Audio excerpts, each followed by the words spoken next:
we very much created Eternal as the now what. I was a very busy addict, Wolf. You know, every waking moment was about getting money to get drugs, repeat, and finding somewhere to do it. You know, I think before I came here, I was living in a stairwell in a multi-story car park in Bangor. So, you know, just finding those spaces. But I was a very busy addict. It took over my life entirely. Yeah, everything I did was to get heroin in me, yeah, and often crack as well. And my overdose, well, we'll get to that. It was all about the getting and using, and you know what, and just doing that on repeat all the time. Now you get into recovery, and shit, I've got 24 hours. How do I fill them? Well, I know how I used to fill those, but if you don't remember what you used to do, or you're a kid when you got on drugs or something, you have no outside interest apart from, so bloody hell, now what? Well, I built Eternal for, we built Eternal for the now what. It's okay, well, now you get to do this. You know, we're all about promoting independence and not, oh God, I don't know how to say this apart from just saying it, getting the fuck out of services. You know, yeah, the now what's really good. I've got friends that are parked on methadone for 18 years now. Yeah.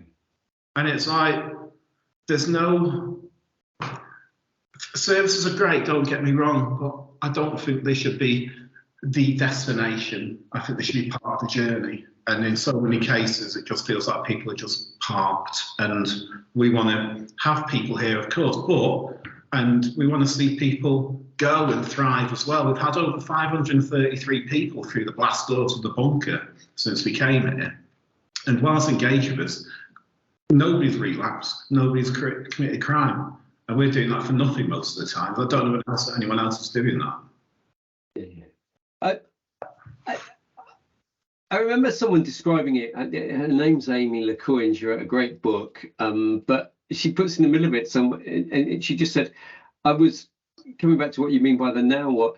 I was looking for something more than just the mundaneness of sobriety. It's not enough in itself. Yes, it's not enough. It's not enough to be clean and sober. No. You have to have a purpose. You have to have a reason for getting up. Like, you know, whether that's in addiction or out of addiction. Yeah. A reason for being. Yeah. And when you don't know what your purpose is, that can easily lead you back, because, you know, we're all very comfortable in addiction. We know how to take drugs. We know how to take them very successfully, actually. You know, we do anything for, what, 10,000 hours. You're an expert. Well, I certainly did a hell of a lot more than 10,000 hours. But, highly skilled experts, as you and I keep reminding people, it wasn't without skills. Yes. Yeah. And I think it's interesting to you know, part of what Eternal Media is doing is just giving people that opportunity to fill the void, the now what. Yes. Yeah, you know, we come up with projects. We write projects that we want to do ourselves. Yeah. So, you know, they're not kind of carbon copies all the time.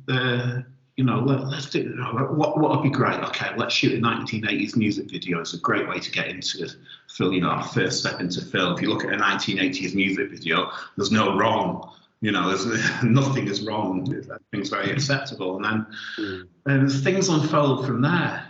But it's still. Go on, sorry.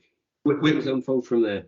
Yeah, I mean, you know, as like a recovery community, I'd say TV and you know, within the film world, we're known as documentary makers.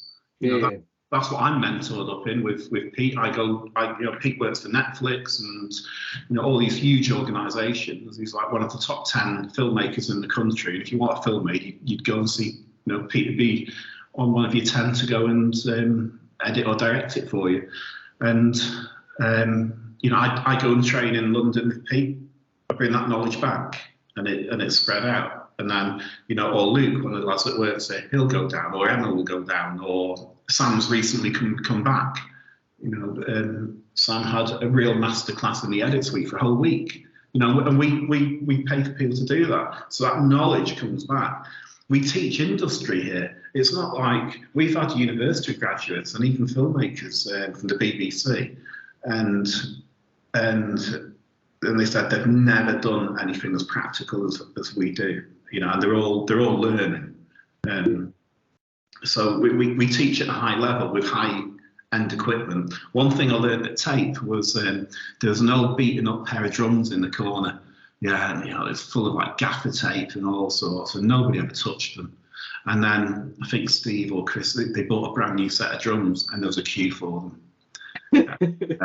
And I guess that stuck with me because our equipment is it's broadcast quality. All of it is broadcast quality, and we do that. So when if people want to do more and they want to move into the production, Sam's going for a job at Man City at the moment in their production team. We're supporting him into that. If he does get it, he'll know the equipment. He'll know, oh yeah, I know how to work that, I know how to work that, I know how to work that. So it's, we teach people straight away, at a high-end level. So we're proud of that because addicts aren't thick. We're quite sharp people in one way or another. We've had to get good at surviving. I think anybody who thinks an addict is a dropout. And I like that. So the fact that your film company, to the film world, is potentially indistinguishable to others, or perhaps even excels for others.